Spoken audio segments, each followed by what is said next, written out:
Ever since I was a wee deckling, I dreamed of making a deck centered around Gideon, ally of Zendikar. And now, $2,800 later, I have finally brought it to life. Gideon is the coolest planeswalker to ever grace the game of Magic the Gathering. His first two abilities are boring, and no one cares about them. But his -4 gives you an emblem that says your creatures get +1/+1, passively, forever. And no one can take it away like my ex-wife took Mr. Trousers in the divorce.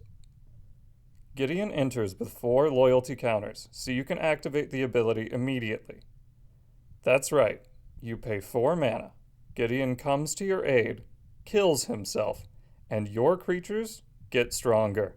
Suicide is badass!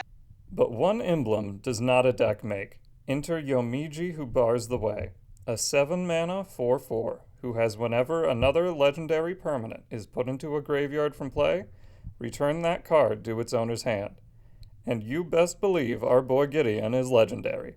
That's right, Yomiji is the suicide netting on this Gideon factory. Every 4 mana we spend gives us another emblem, and oh boy will we need a lot of mana. But we're in white, and everyone knows white players can't dance, ramp.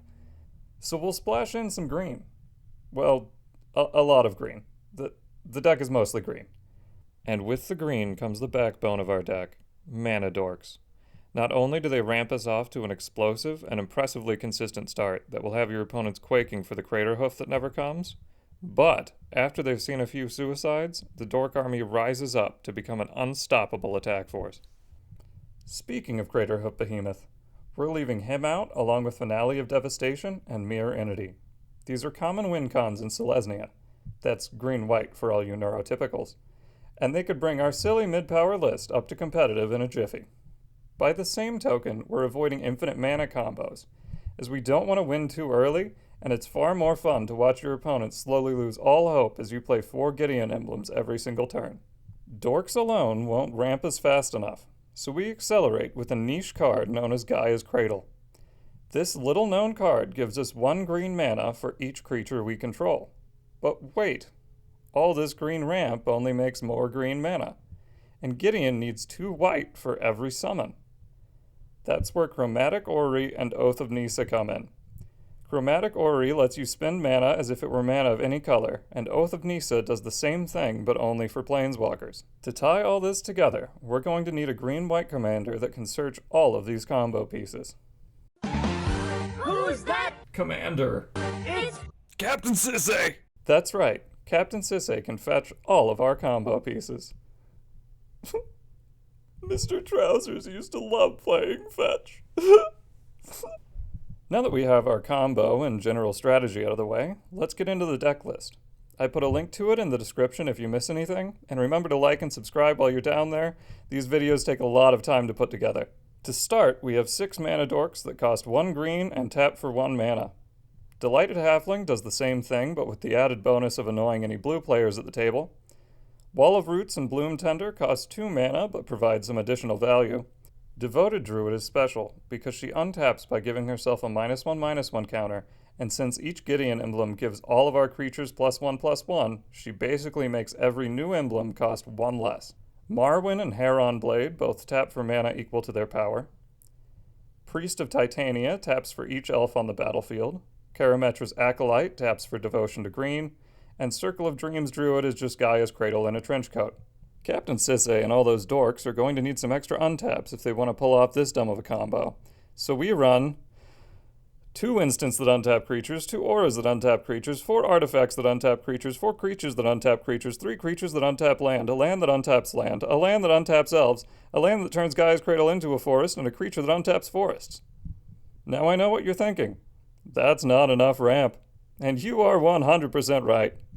So we have Exploration and Burgeoning to play additional lands, 3 visits and Nature's Lore because there was a mix-up at the card factory and they accidentally printed the best ramp card with 2 different names, Talisman of Unity and Arcane Signet, Soul Ring and Mana Crypt, Mox Diamond and Chrome Mox, and all 3 disposable mana sources because we don't care about the environment.